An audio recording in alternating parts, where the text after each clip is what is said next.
Next up, however, is a report on a most unusual sporting spectacle in a most unusual place. The place is the Isle of Man, a tiny independent nation situated in the Irish Sea between Ireland and the UK. Each summer, tens of thousands of spectators and riders flood the Isle of Man to watch and compete in races that take place amid the cozy confines of the country's normal roads and streets.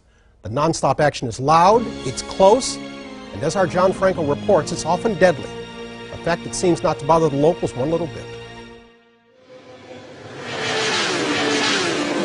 It is the fastest, toughest, and deadliest motorcycle race on Earth, by far. A course that's 38 miles long, where riders do up to 6 laps at a time. And they reach speeds of nearly 200 miles an hour.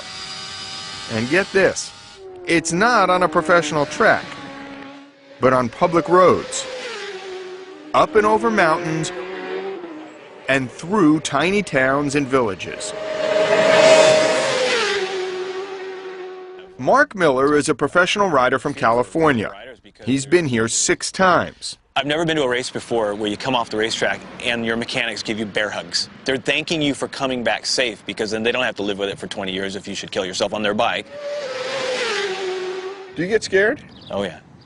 I get nervous every time I go out. You could crash into somebody's house. You could crash into spectators. There's a lot of risk, and I like that for some strange reason.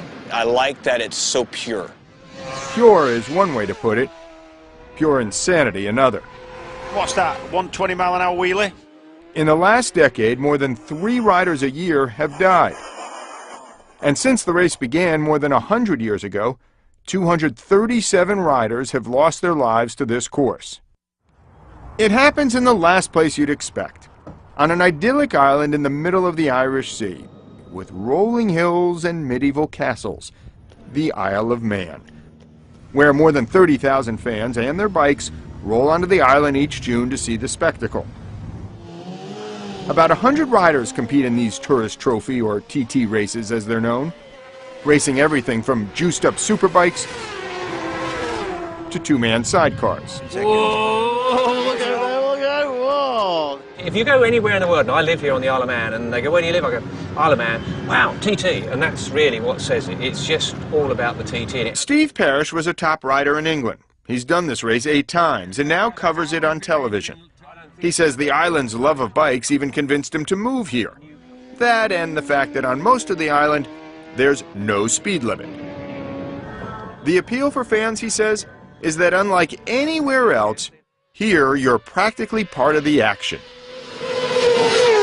I can promise you, I could take you down the bottom of that hill there, sit you in a garden, give you a cup of tea for practice or a race, and you'd throw that tea over yourself when the bike went past, because they're going to pass you a metre away from you doing 180 miles an hour. You can get so close to it, you feel the wind and the smell, you can feel the heat off the bike going past you. Modern day racing now, you're 100 metres away from the bike rider. They're like a little dot going past. Here, you're part of it. Describe for me what it's like to be going at those speeds in such tight confines. Is there anything like it?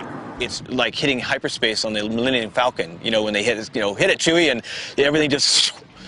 To get a sense of just how fast these riders go, we mounted a camera on Miller's bike during one of the races. This is what it looks like from his perspective.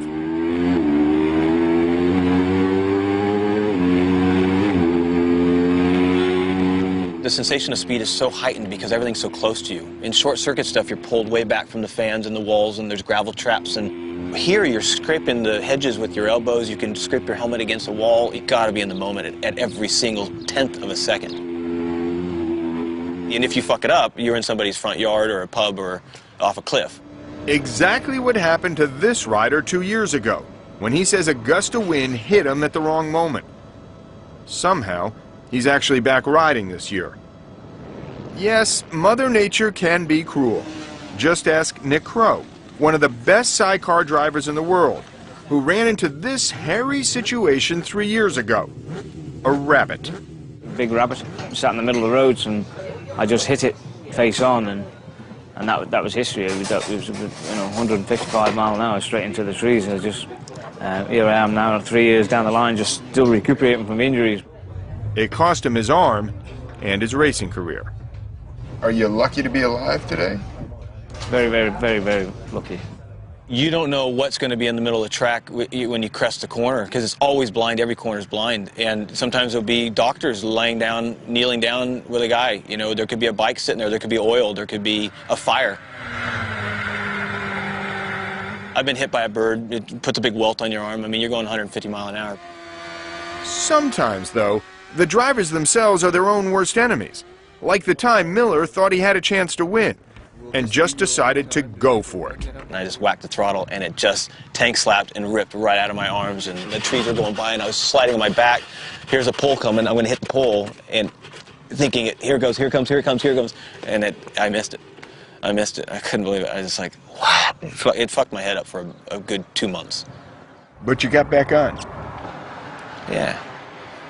Why? Because some time passes and you think, you know what, just don't do that again, and it's fun, and it's the biggest challenge in the world on a motorcycle on 2 wheels on the pavement, at least. If you're starting to wonder who actually runs an event like this, where people fly off cliffs, slam into rabbits, and run into pubs, literally, and where spectators are even killed, meet Alan Bell. We can't live life wrapped up in cotton wool, and you don't live life wrapped up in cotton wool in the Alabama.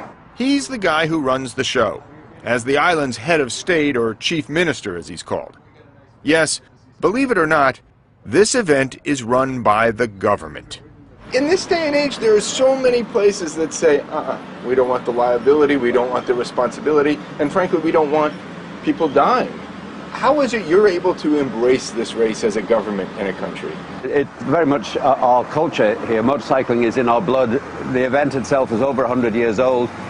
We've all grown up with the event. Eyes of the motorcycle world focus on the Isle of Man when the TT races are on. Yes, this madcap race has been happening here for more than a century. Even back in 1907, when the race began, the Isle of Man was the perfect place to host it, probably because it was the only place that would. It had its own government, own laws, even its own currency, and a fierce sense of independence. A day in the middle of the 2-week event when the island opens up the same course where the race takes place to any fan who wants to ride it. No speed limits, no rules. This year, 5 people died. There has been a lot of criticism, particularly after the race in 2005. 9 people died in that 1 year, the most ever. What do you say to critics? They can't be wrong when 9 people die. It's desperately sad when something like that happens, but the overwhelming support of the competitors, of their families, is no, we mustn't, we have to keep it going. It's what those competitors themselves would have wanted to see. Do you see another place in the world where this could be replicated? I don't think so. Not now. The health and safety brigade that dominate society in pretty well every country would not allow an event like this to start. But because it's so much part of our history and our culture now, you know, we will never let it die. We'll fight as hard as we can to keep it. Are there too many deaths? Yeah, because some of them are my friends, so yes, there is. But a lot of the people that come here do it because it's so dangerous. It's the same as jumping out of an aeroplane with a parachute. It's the same as rock climbing. You get a buzz from it. It tells you're alive. Fear tells you that you're alive.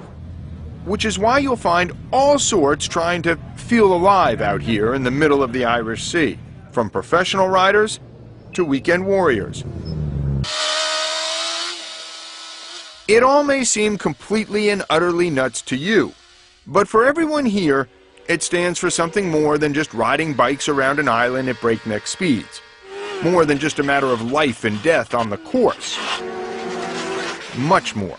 So the Isle of Man, it lives, eats and breathes motorcycles. No one's made to come here. There's no arms twisted up your back. You come here because you want to, and I think that's fair in life. I really would be very, very annoyed if someone said you couldn't race around the TT circuit, because for me, if they did that, they'd have to ban everything else.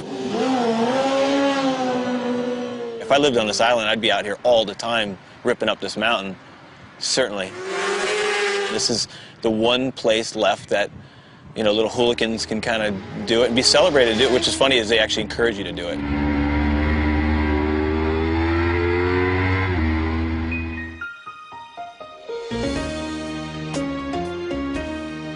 John, just how dependent on the TT race is the Isle of Man's economy? It is the economy now. That's it? Yeah. It used to be tourism, but now it is these 2 weeks of races and the thousands of people that come over during the 2 weeks. The rest of the time, it's a pretty sleepy town, although it is a banking economy and a little bit of a tax haven, people call it. But for the most part, these races are what keep the island going. You said Alan Bell is what they call a chief minister, the guy in charge, basically. They get much pressure to tone it down and rein it in? During the course of the races, these 2 weeks, a lot of the papers in the UK will start coming up with some editorials to say, hey, this is too many deaths. Let's knock this off. And they'll say, look, this is who we are. This is what this island is about. There's a long history here, and nobody's putting a gun to these guys' We're talking about over 230 deaths. Yeah, 237 people over the course of time. But you're talking about the race has been going on since 1907. So, yes, a lot of people. Some spectators. Yes, on occasion there has been a spectator, but most of the people are those who are riding in the races and on this mad Sunday day when anybody, any fool who wants to get on a motorcycle and go as fast or as slow as they want, that's when some of the deaths Can occur. I safely assume the Isle of Man doesn't have, like, New York City potholes on these streets? Oh, no, they pave the course each year in preparation, but you're talking about what they call the street furniture. You know, you go over a manhole cover at 190 miles an hour, that ain't fun. Wow. Wow. All right, Jeff, thanks. Sure thing.